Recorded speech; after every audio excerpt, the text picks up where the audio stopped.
Yes? What about me?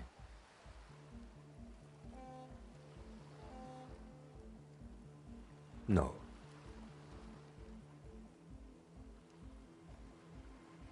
Your brain sends the signal to your lips, but they refuse the order. Something is paralyzing them. You're pretty sure it has something to do with the lieutenant's eyebrow. It's like you're locked down. Something the matter, detective? What's going on? It's like you're a puppet in his hands. The lieutenant relaxes his eyebrow, and you seem to regain control of yourself. Good. Let's change the subject.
Inside, you see a set of steering levers, a radio microphone, a pull-out toolbox, and the soft glow of the fuel preheater gauge.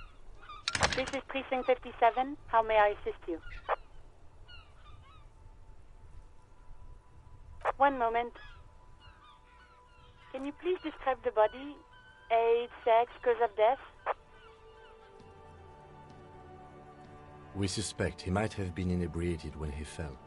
There were bottles all around him, and traces of vomit on his shirt. Any signs of violence? No field autopsy necessary. You can hear her quickly typing in the background. What about his belongings? Did you examine his clothes? Any information on the library card? Good. You have a lead. Do you and Lieutenant Kitsuragi want to take the case, or should I assign it to someone else? I have assigned the case to Lieutenant Kim Kitsuragi. Please follow up on this library lead to identify the man. We'll send someone to take the body to the morgue. That's all for now. Thank you for reporting in. Is there anything else I can do for you? I'm afraid they're closed. It says here that the library is open from 10 a.m. to 6 p.m. We should try again during business hours. Anything else, Detective? Not yet, but I was able to convince the database people to serve private sector information. They promised to get back to me by tomorrow morning. Do you have any other questions? 57, over and out. In the cabin, you see a set of steering.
The tear machine stands in the corner.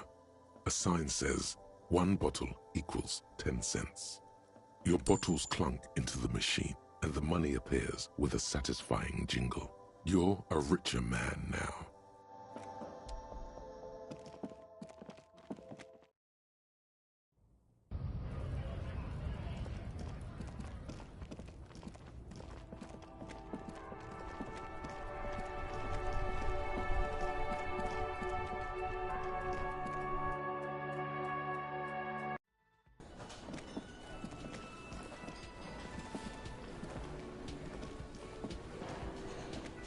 Oh, hello, dear. There you are again. Oh, you don't want to hear about some old woman's ramblings. Reflexively, the lieutenant read his familiar notebook. Well, it was summer. I was building a racing track out of sand on the beach near a tall stand of reeds. Quite a tall one. Many times my height, I remember. When, all of a sudden... I'm getting ahead of myself. I was 5.5 in Betancourt in the suburbs. My grandmother had a summer home there. Betancourt got bombed in the war.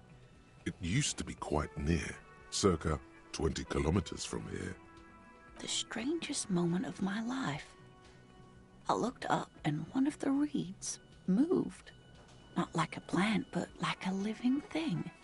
It stood up and looked at me. Its body unfolded like some antique toy. I've never seen anything like it. I didn't know this can happen, so I reached my arm and touched the thing. It felt just like a stalk of reed, but it moved, swaying, towering above me. After a while, 20 seconds, a minute maybe, it left, went into the reeds. I tried, but I was only a child. There was mud and high water. I couldn't see it anymore. I was just standing there knee-deep in mud, looking around me. I ran back home to my grandmother and asked her if reeds could walk, and told her they were looking at me. Of course, she just laughed at me, but I knew what I'd seen.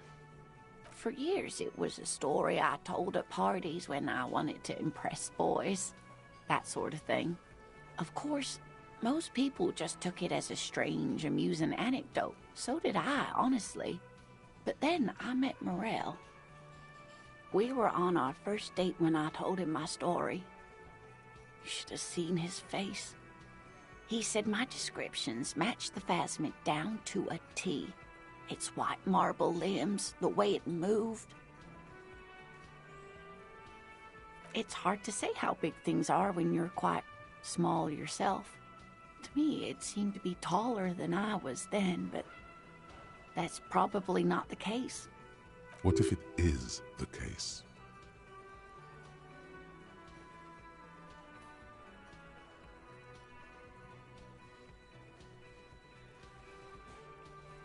Our first, yes. The sigh is tender. The sigh is tender, yes, but tempered by something else. A thought she can't express. Interesting. Not all of them, as far as I remember. Some of them on the inside like stalks of marble, if that makes sense. I thought it was a wonderful story, ma'am. You're welcome, sweetie. I do appreciate the chance to relive it whenever I get one. It was just such an impossibly sunshiny day. So warm. Goodness, how is he? Did he say why he hasn't returned yet? He's fine, ma'am. As we had suspected, he couldn't get back earlier because the water lock on the canal was broken. Now he's just finishing up some work. Oh, yes. That's my Morel. He's bound to catch a cold staying out there for so long. But I am so relieved to hear that he's okay. Thank you for putting an old woman's heart at ease, if even a little.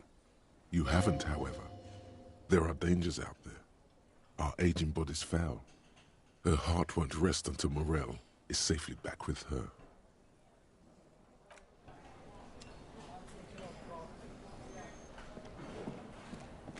Can I help you? What is this thing?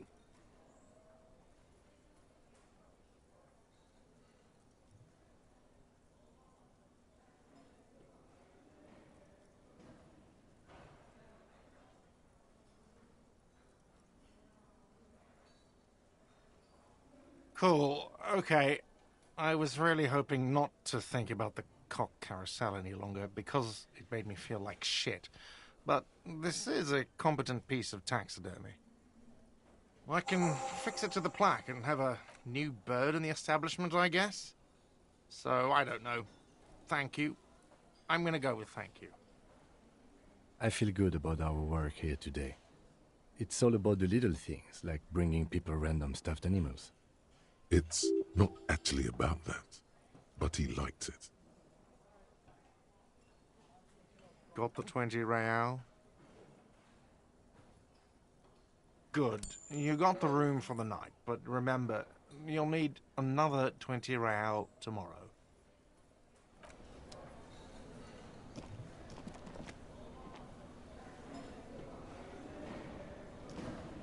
Again? I can't believe this shit.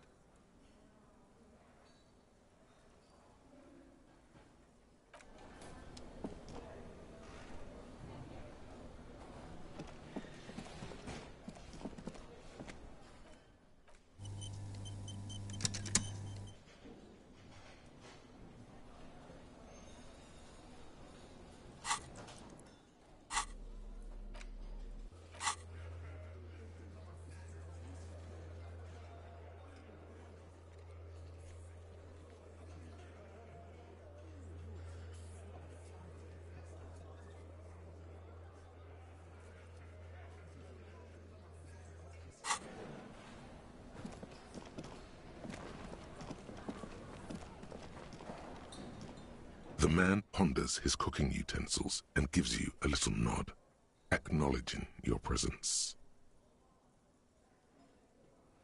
The man says a couple of sentences in that strange language of his and then seems to wait for you to speak. I'm pretty sure he asked you a question. He doesn't know your language. You can just say something cool in return.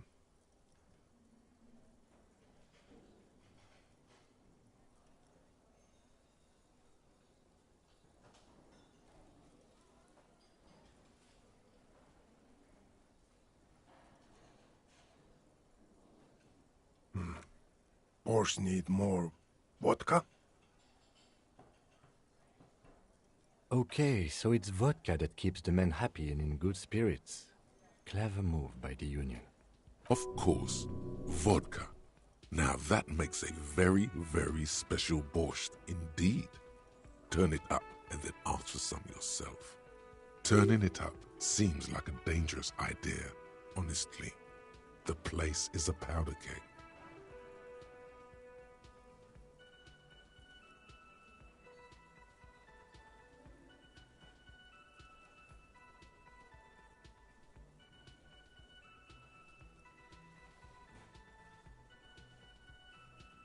The cook gives you a long, disappointed look, then turns the stove off and seems to wait for you to speak.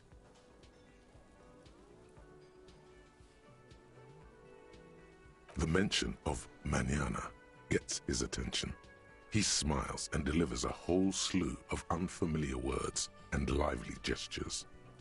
Then he falls silent again.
Kim also tries not to look at the pile of taped viscera on the carpet, or the weird suitcase on the hat rack, or the potted plant dying in the corner.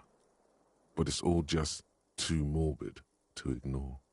The man is finding it hard not to trip on the tape, and not to send any of the bottles rolling across the floor, where unidentifiable sludge makes it hard for him to breathe. Smells of vomit in here.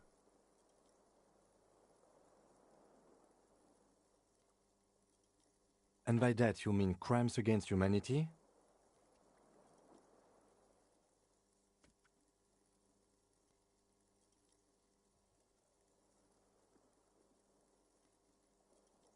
I have no idea what that means.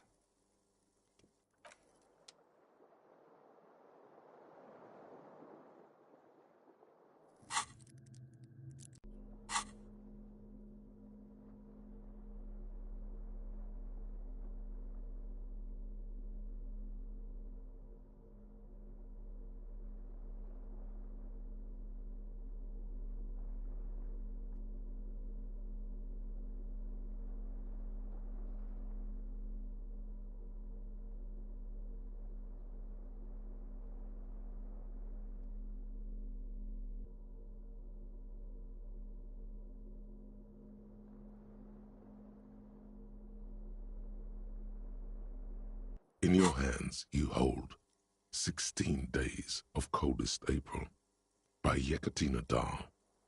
The cover image shows a row of concrete apartments above which span a black and white rainbow.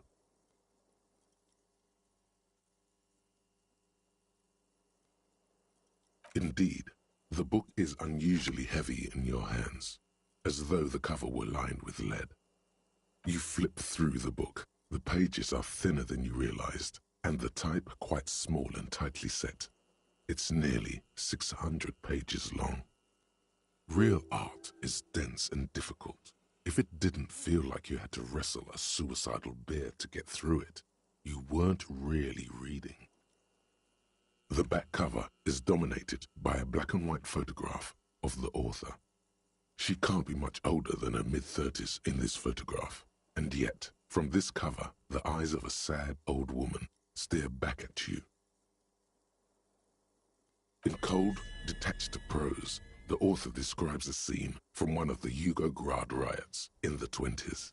Youths overturned motor carriages and set trash cans ablaze, while heavily armored guardsmen dash in and disperse them in a flurry of baton blows. The Yugoslavia riots took place from 27 to 29. Fueled by ethnic unrest and the state's repressive tactics, these events are often seen as marking the end of a brief period of liberalization known as the Yugoslavia Spring.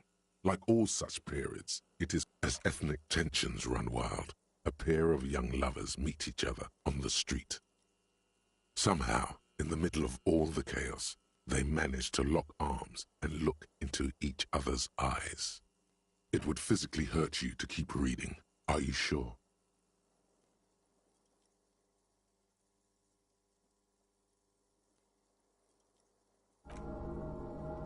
They go through a brief and somewhat awkward love affair.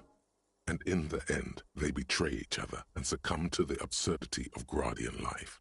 The man becomes a lens grinder, completely abandoning his former existence. He toils through the daily drudgery at the Lenka polyfabricate. Happiness and fulfillment have eluded him his whole life. And, in the end, he has nothing to do but dedicate himself to the craft. She spends the next several decades standing at a conveyor in a Sosnovo fish processing plant. The smell of fish guts slowly seeps into her hair and skin, as every single one of her dreams dies, one by one. The memory of their short time spent together tortures the former lovers ceaselessly until the end of their days. Years pass in solitude, their bodies growing ever more decrepit. As life leaves their remains between the soil sheets, their final thoughts are filled with regret.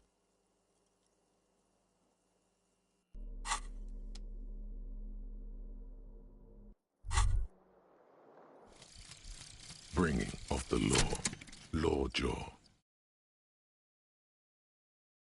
Okay, so we now know why you have law jaw, why you say the law in a weird manner, and why your jaw does that thing. You had polio as a child. You hadn't gotten vaccinated. It must have been right after the revolution. Not a lot of vaccine going around then. So you got infantile paralysis due to polio, and this jaw thing is a complication from that. Admittedly, it's not very funny, but you overcame it. This little infant survived and became a sharp-shooting super cop. So, fuck you, polio.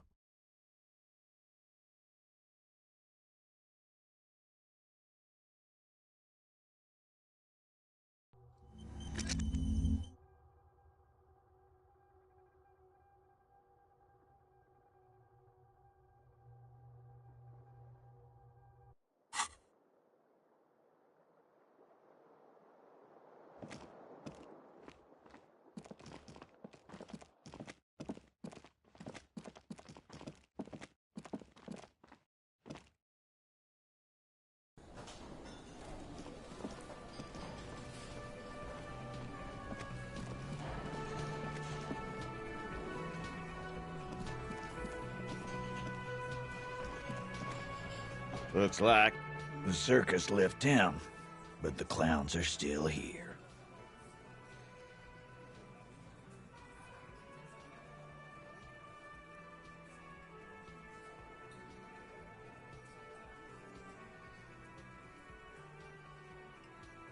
Again, just get the dead guy's autograph, since you're his biggest fan. Good one, Titus. About fucking time. Oh, so you went and talked to my mommy, and now she's making me play with you. Is that it, lawman? And what's gonna happen if we don't? You gonna go and tell on us?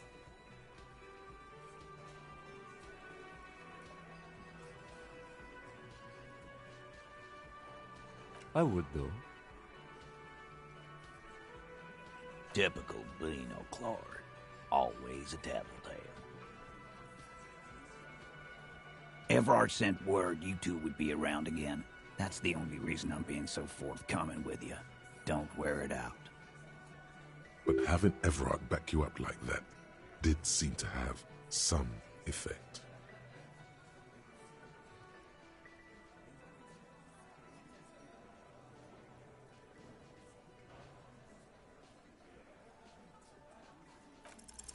Establish authority, yes.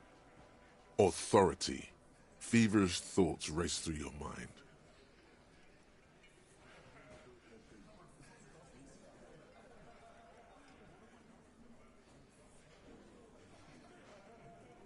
Did you already try the gun thing? I hear the gun thing is excellent and has great results. You're probably right. The others are only there for filler, to make the gun thing pop.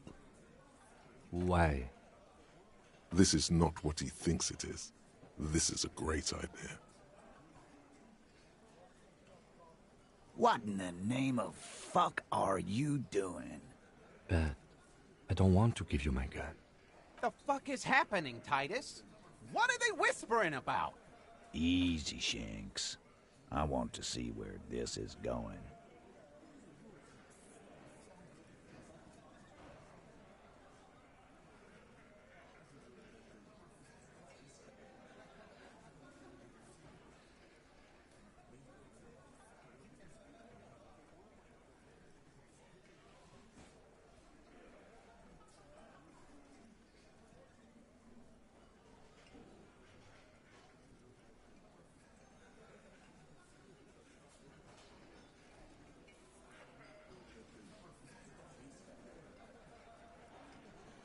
Police job? Be careful, it's loaded. Your fingers wrap around the handle. The index slides into the trigger loop. Do it. Go on. Good. Now put it in your mouth.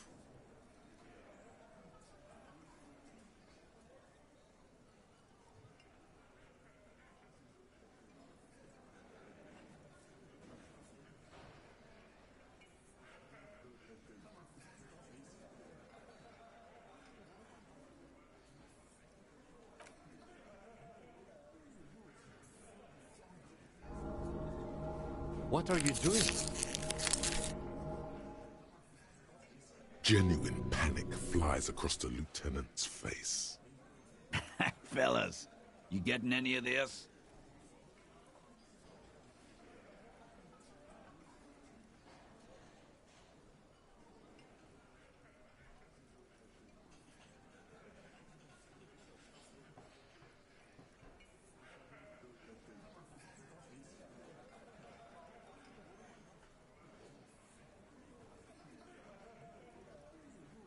What in the name of motherfuck? Acidic taste on your lips. Corrosive. Once as a child, you put your tongue against the rail. It was winter. That was a long time ago. The fuck is he saying? Some insane shit. Nothing. Give me the gun.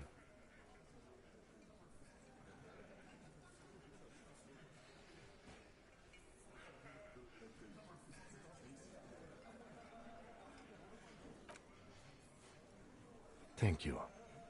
Nothing to worry about here, people. My partner likes to play these jokes. He's what you call dark. Dark? What the fuck was that, you carnies? We haven't seen RCM in 4 years, and this shows up? I knew he wasn't gonna do it, though. I knew he'd pussy out. No. I still have my money on him. Sooner or later, he has that look.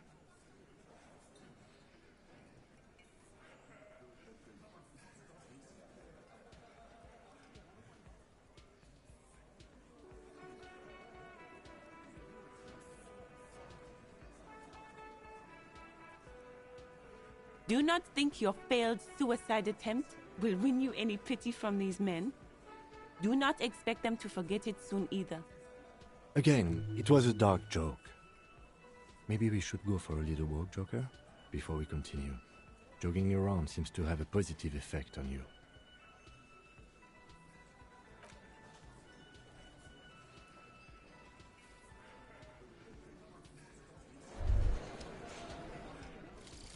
Regular law official. You've done it, Harry. Whatever else you are, you're also boring now. It was not easy. You spent most of your life trying to funk up every nook and cranny of your personality. When someone says something political, the first 3 thoughts in your head are a ludicrous hodgepodge of communism, fascism, and stock tips. When they ask you why you did something, it's superstardom, apocalypse, or the mea culpas of the flagellant cop monk. It's not easy reaching for the 4th option, the normal one. But you have. And now, you're not just crazy. You're also boring.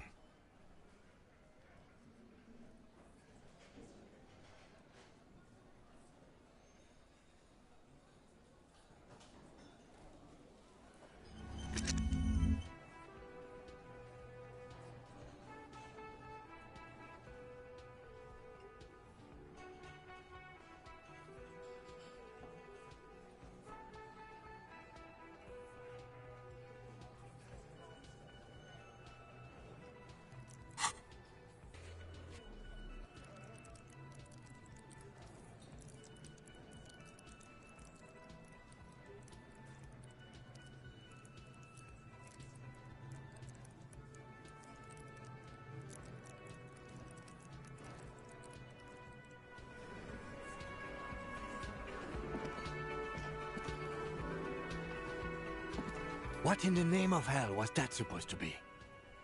The theatrical suicide attempt. We need to talk about it.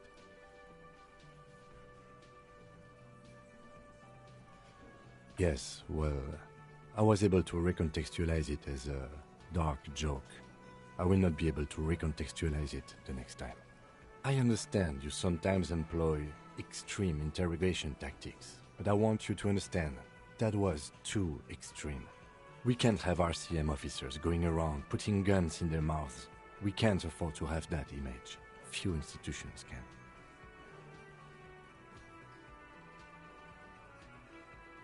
Yes, very, very, very wrong. I'm glad you see it my way. Let's go.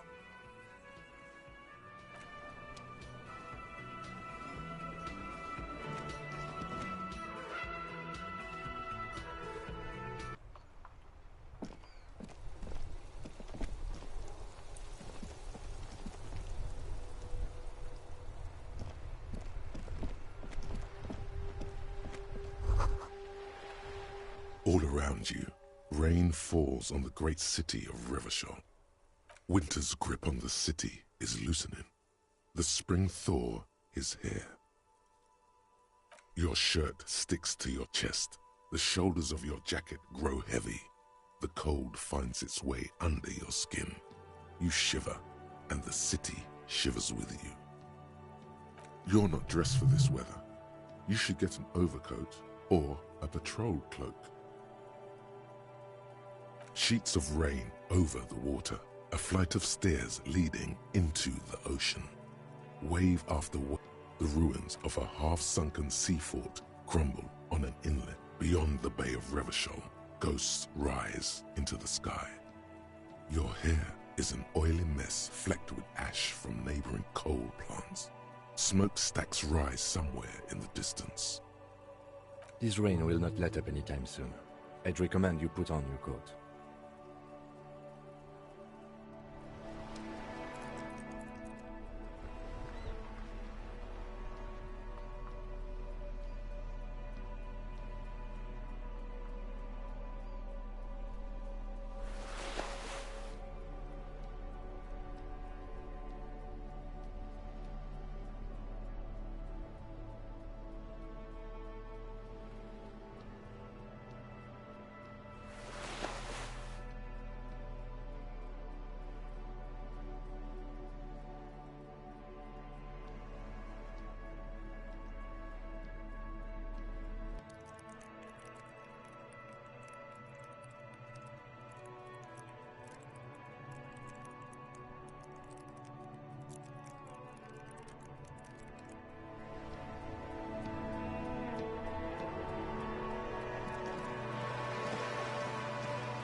Hi, Ace Detective.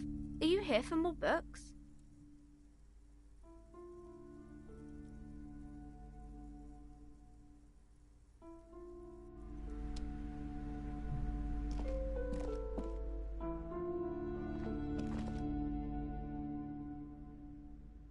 The display rack is brimming with worn paperbacks featuring an extremely muscular, sword-wielding barbarian on the cover. Nearly all the titles contain the word Hyundai somewhere.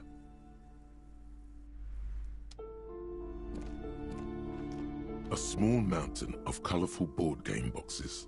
There are numerous types of games for all ages. A lot of shelf space seems to be taken up by Wirral-related merchandise.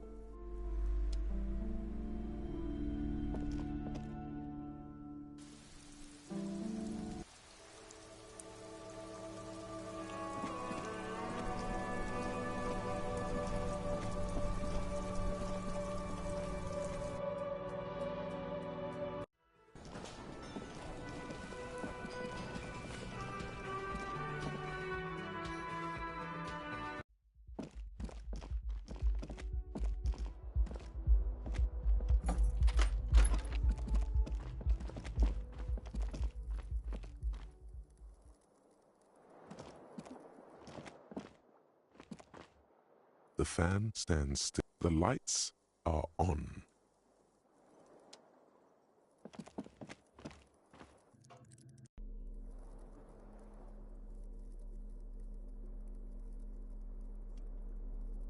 You take the legal documents out of the envelope.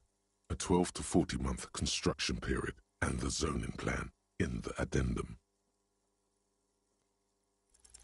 With a confident flourish, you complete your forgery. What do you see on the signature line? Indeed, they look distinctly different and very convincing. These might as well be their actual signatures. Good. Everett will have to start over with his scheming. When Isabel and Lillian dispute the signatures, the document will be rendered null and void. Any halfway competent notary should be able to handle this. Not getting their actual signatures was probably the best thing to do. Now all we have to do is mail these. I think I saw a mailbox on the plaza.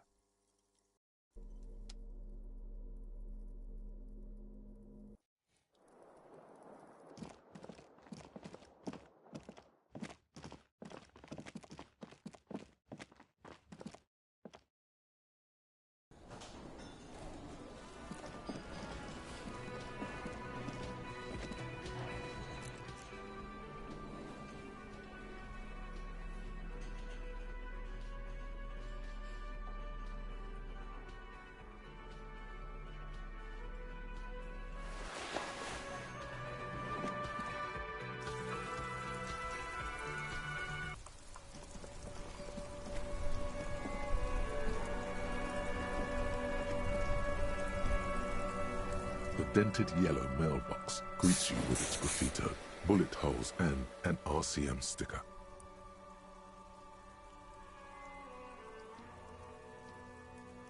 You drop the white envelope in the darkness. It lands with a soft thud on what sounds like a couple of letters. About a week's worth of mail as collected in there. They'll empty this very soon. Probably did the right thing. You can't trust that slug, Everard. You know he's going to play you somehow. All right, let's go back to Everard.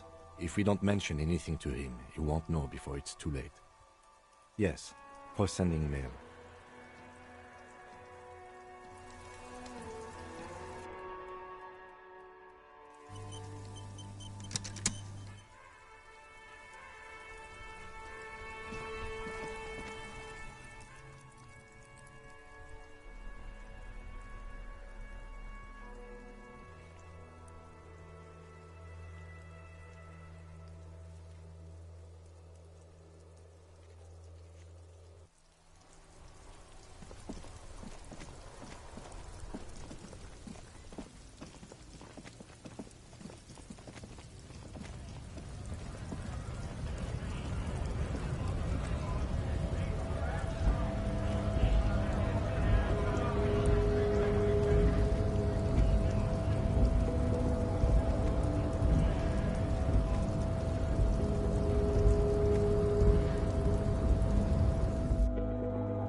Mr. Dubois, every worker...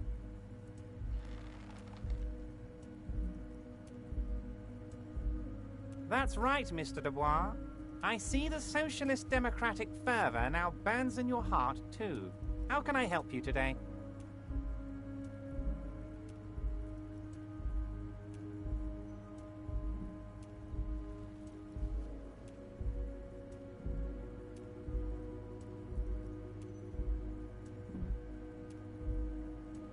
The Golden Boy returns once more. Wonderful. Simply wonderful, Harry. Of course. I already knew this.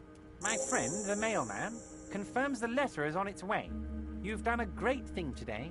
You've given the children of Martinez a real future, Harry, and I feel I can finally trust you now. You're in my inner circle. You too, Mr. Kitsuragi. We can talk about anything. The strike, the murder, your lost gun, nothing is off the table. See, forging that signature really paid off. Well done, sire. By guile and deceit, you're in. You don't know his full plan. Perhaps he expected trickery. Perhaps the signatures weren't important. The point is, do not think you're ahead of him.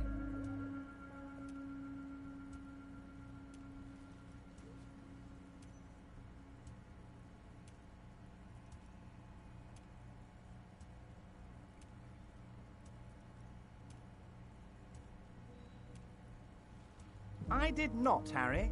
Although I am very, very glad he's dead. Why, a war, of course. And what do you have to gain from a war? Victory, Mr. Kitsuragi. I have victory to gain. We are going to start a war with the Wild Pines group and win before they even realize there is a war.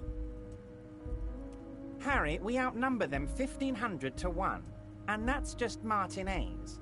With all the unions in Revachol, and with public opinion on our side, we can hold off 2 men, or 15 men, or even 50 men. The more they send, the worse it's going to look for them. They made a huge mistake hiring those guys. No one likes foreign mercenaries. The leftists hate them, the fascists hate them, even the moralists think they're in bad taste. Harry, there is no strike, only war. Class war. Or, in business terms, a dawn raid. Or wait. Is that when you still pay them something? Because we won't do that. We're not going to give nothing. We're going to take Terminal B away from them. The roads, the gates, the containers, that big crane, even the damn coffee maker. We're going to take all of it for the people, and fuck Wild Pines. The word fuck rings like a gunshot from his mouth. He doesn't swear often. So that's why you haven't let Joyce in? Yes. It's also why I let that midget Gaumont go. He's too nice. I can't put him through this. Plus, he knows how to get in here. That woman can't tell her tits from her arsehole. She has no chance.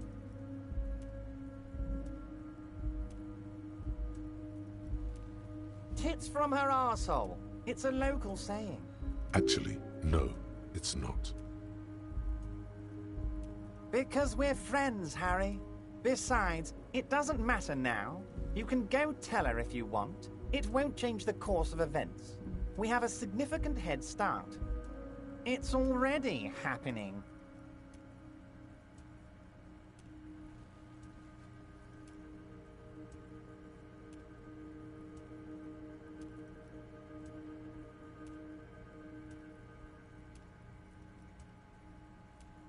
Oh, you mean what sort of goods are going to be flowing through?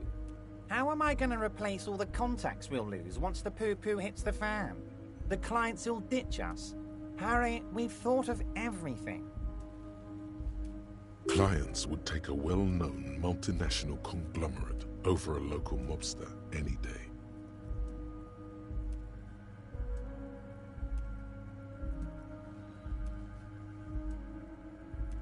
Sure, some will go, but mark my words. The company will be unpleasantly surprised to see how many of them stay loyal to Martinez and to the new competitive contracts we can offer.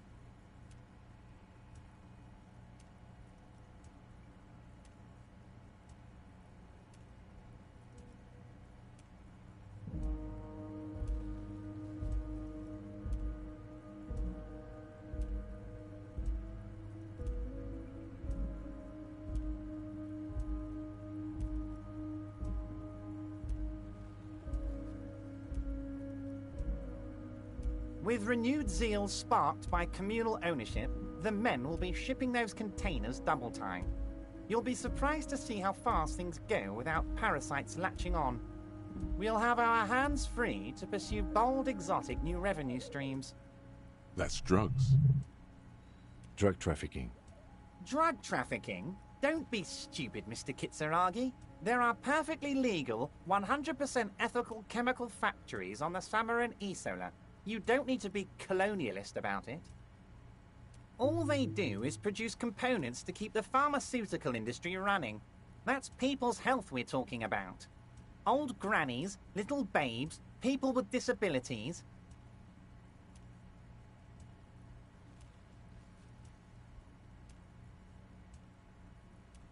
The company thinks transporting these chemicals in bulk looks bad, has bad optics. May be illegal in some countries.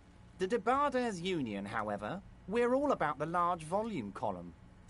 In bulk shipping, large volume column is a major buyer, a shark. We're gonna transport the living daylights out of those materials, Harry.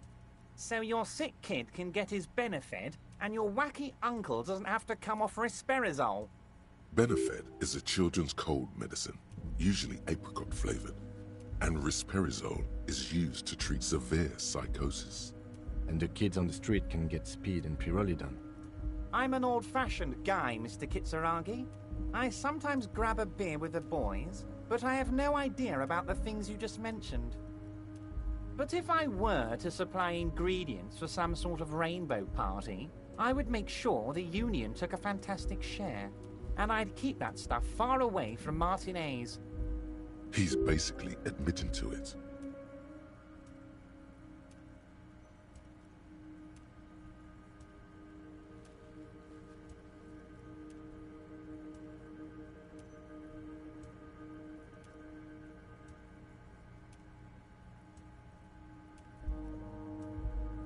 It's also far removed from my men and the people of Martinez who've put their trust in me. Anyway, let's not focus on the sensationalism of the drug trade. This hypothetical drug trade is all anyone ever seems to be interested in. It would only be a small part of the harbor's turnover, just like the harbor is, but a small part of Martinez. Let's look at the big picture. Martinez as a whole. There are little girls out there with dreams of making music. Young mothers who want to start businesses. Models who want to walk catwalks and steel welders who want to weld steel. I'm going to unite them all into one economic body. We're going to incorporate this place to Kingdom Come. Everyone's going to be in on the wealth, and everyone's going to pull their weight.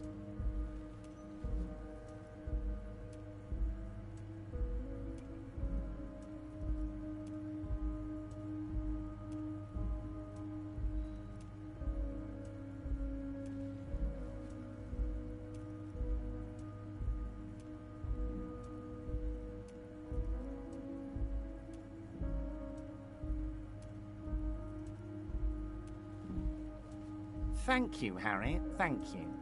You have no idea how much it means to me, because in many ways, you are that working man. You have already done so much work. 2,372, plus yours truly, of course.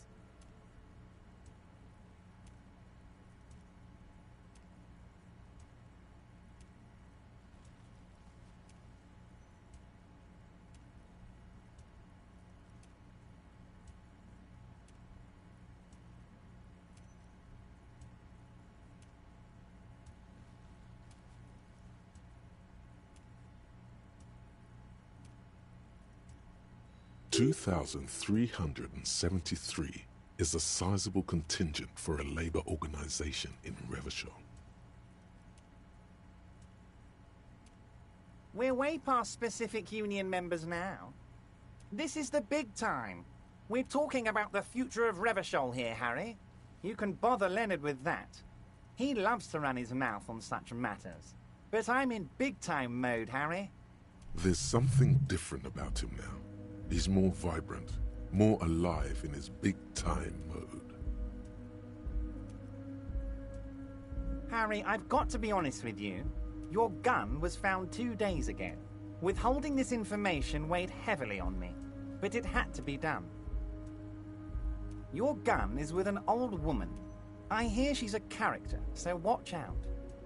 This must be the woman who bought the gun from Roy, the one he described as terrifying. Yes, the same one. I see you've done your research. The pawn shop made the gun easy to track. Crazy stuff, Harry. Selling your gun like that? Wild. Anyway, the neighbors of this old woman contacted my men because they trust me and the Debardeurs Union. Apparently, she was waving it around at the entrance to her building. As I said, she's a character. I didn't have time for details. It sounds like she's unstable, but don't worry. No one got hurt. We might be looking at someone with a medical history here. Watch out. Unstable is good, actually. She will be easier to disarm. No, wait. Actually, unstable is pretty bad. As I said, she's a character. I didn't have time for details. It sounds like she's unstable, but don't worry. No one got hurt. We might be looking at someone with a medical history here. Watch out. Unstable is good, actually. She will be easier to disarm. No, wait. Unfortunately, I don't know anymore. You're gonna have to go in blind, Harry. But she's an old lady. How dangerous can she possibly be? Oh, and she calls herself the Pigs.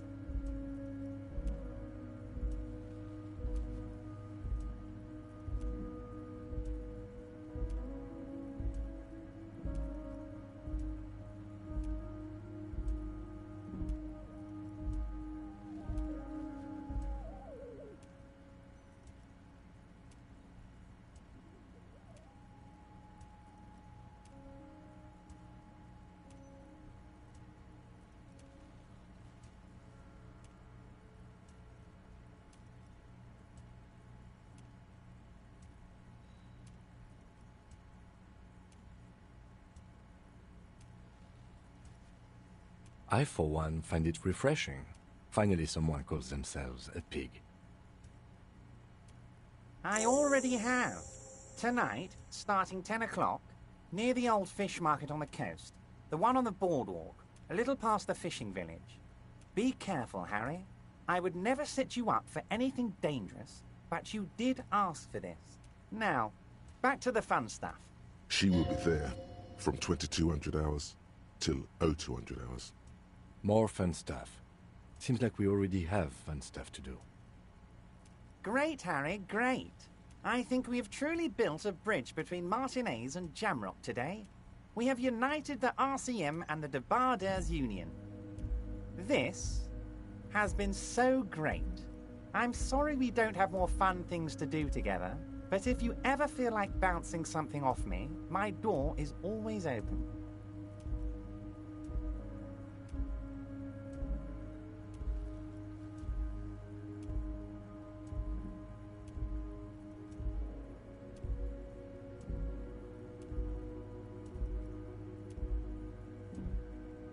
Most certainly, Harry. Nothing brightens my day like... By all means, Harry. What's on your mind? I'm always happy to educate and entertain you, my friend. So, what's on your mind? Very nice, Harry. Is there anything else?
Kuno's like Kuno's dad. Kuno doesn't give a fuck about anything. Kuno's Kuno. You already know that slow shit. Kuno thinks you have brain damage or some shit. Kuno cares. Kuno, stop being nice to the pig! Step away from Kuno, fat-ass creep! Ease off, see? Don't be telling Kuno what Kuno can do. What else you want, pig man?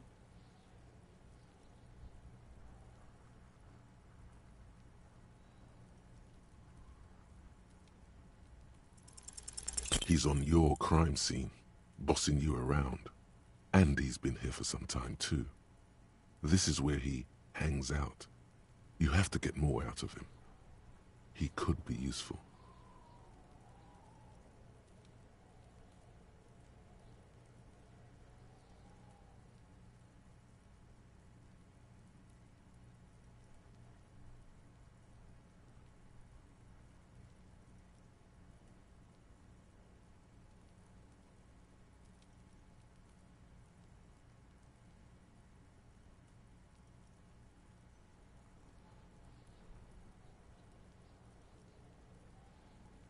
Get your snout out of Kuno's ass. Kuno knows how hard Kuno pushes it.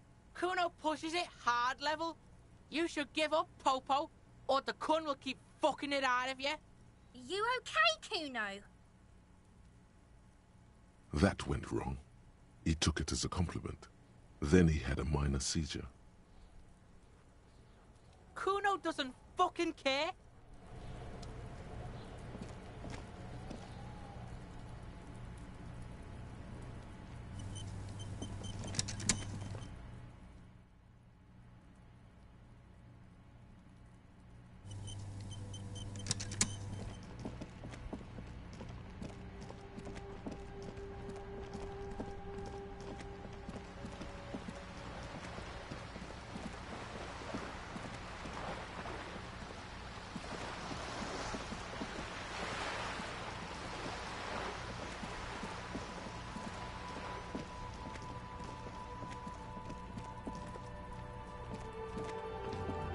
Just an ordinary wall. Nothing to see here.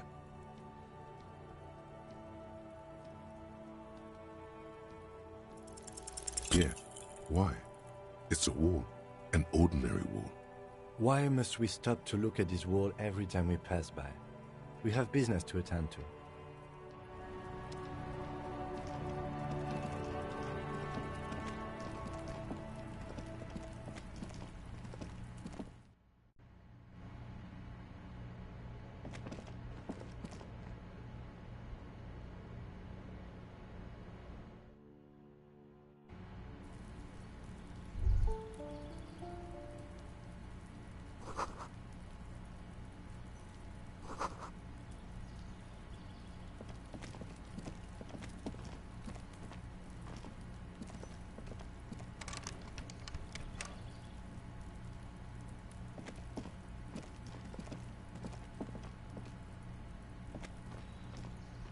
This door is made of metal and appears to be reinforced.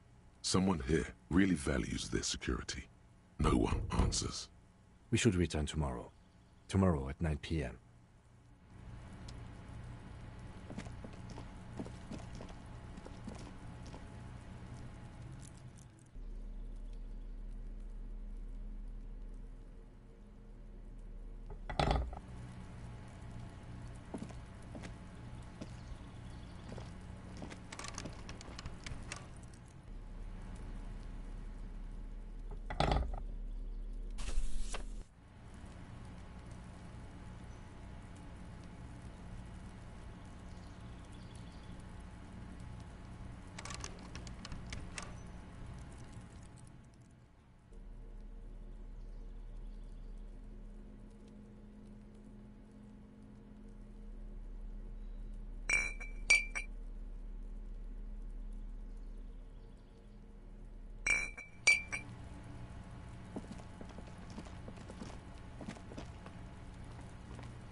you're back. Good. What can I help you with?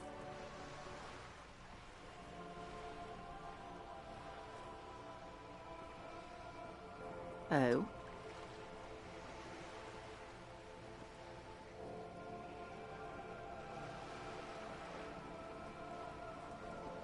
Of course, Detective. You can always drop by later, should something come up. Now, what else can I do for you? Of course. Of course. Don't tell her you've met Everard right away. This time.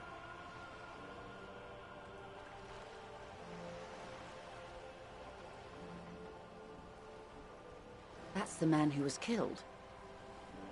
I'm afraid this is a discussion. Better not tie the fourth day to the bat's day on this. I hope there is something else I can help you with.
I've got nothing to say to you. Why are you wasting your time?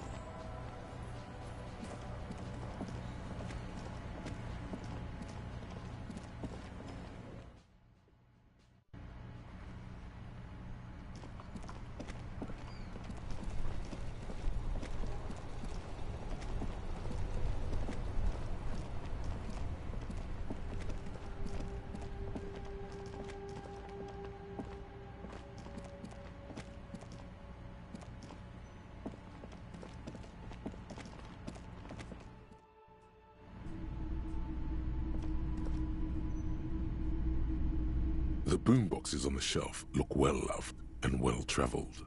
Chipped, dented, they stare at you with the unblinking eyes of their tape reels. One especially catches your eye.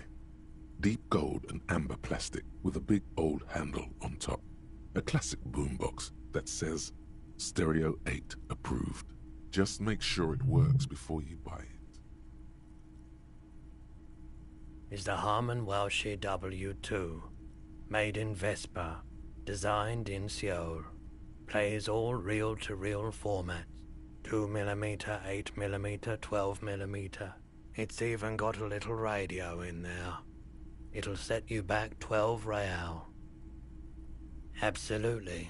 I've tested each one myself with recordings of speech, found sounds and music from a variety of genres, even though I don't really like music. That's odd. Why doesn't he like music? The stuff I record myself, silverware shaking in drawers as motor cars race by, nocturnal animals climbing on the roof, airship rotors, that kind of thing. Maybe you should ditch music as well. Get into these more experimental sounds he's describing.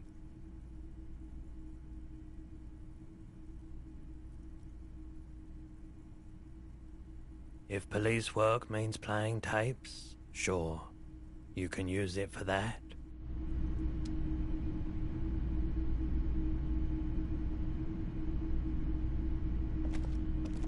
Hello, hello. Let me know if I can help you with anything. The Coldima Madaqua? Sorry, I would never have guessed that you were that interested in ultrasonic sounds. Or birds, for that matter.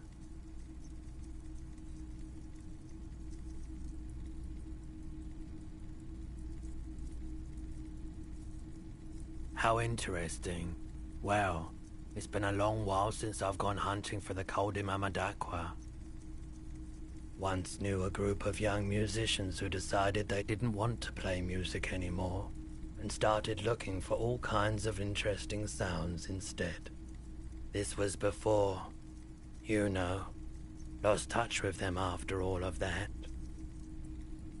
Cool or not, one of them was obsessed with recording the Coldima Madaqua, and he was one of those passionate people who know a lot about all kinds of strange things, so he got the rest of us to join in his search. We thought we did. We got together all these recordings of unusual sound patterns, compared them, cut them up and combined them into the Symphonia Coldima Madaqua.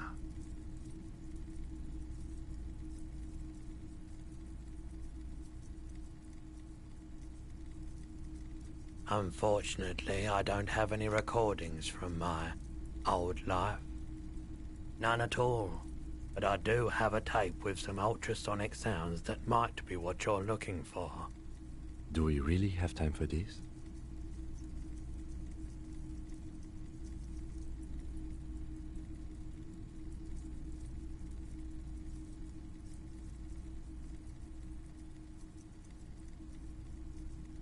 All right.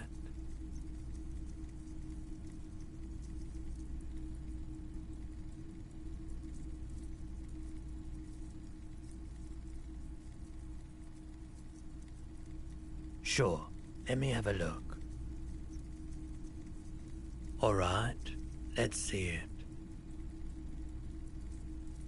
Oh, no, no, no, no. I don't need bloodthirsty mercenaries knocking on my door looking for their missing toys. Besides, this gear costs a fortune. There's no one in Martinez with that kind of money. Anything else you're thinking of selling?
Another time, perhaps.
boombox's weight on the shelves. And your boombox, that gold and amber. Absolutely. That's odd. Why doesn't he like music? The stuff I... Maybe you should ditch music as well. Get into... And here you are. Quality sound reproduction on the go. It'll play anything, wherever. Turn any tape into a conversation of sounds and shapes.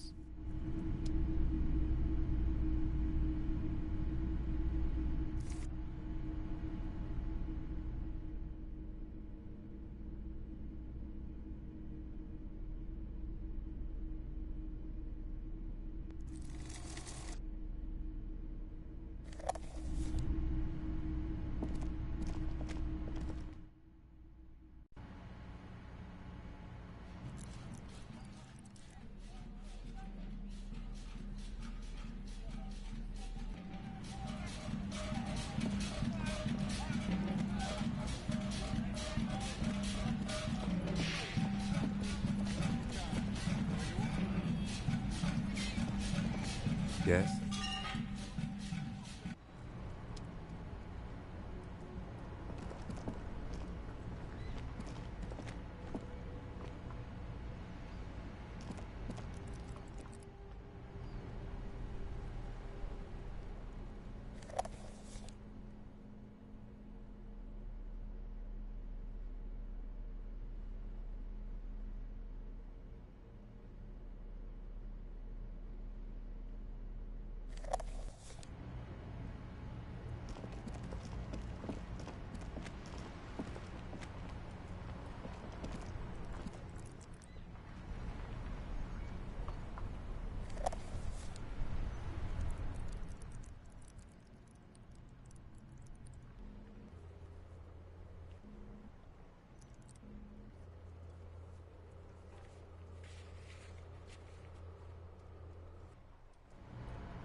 A drop in temperature, an easy flow of air, an empty street. Before you, a thoroughfare unjammed with lorries. No more drivers smoking on hitch steps. Just silence. Chemically sweetened. Across the road, a forgotten bus stop. Corrosion has opened a hole in its roof. An elm tree watches over the building. The road is smooth and motley. Craters filled with a black asphalt. The asphalt, first laid, is grey already.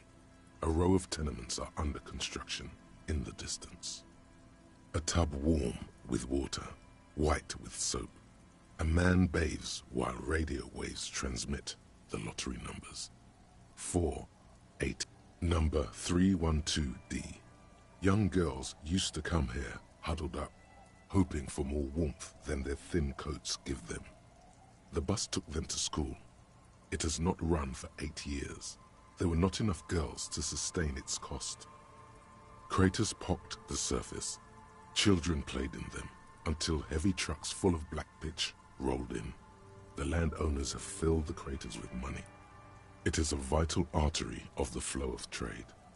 There's one bump on the road. A dead dog lies flat about 200 paces away, right at the turn.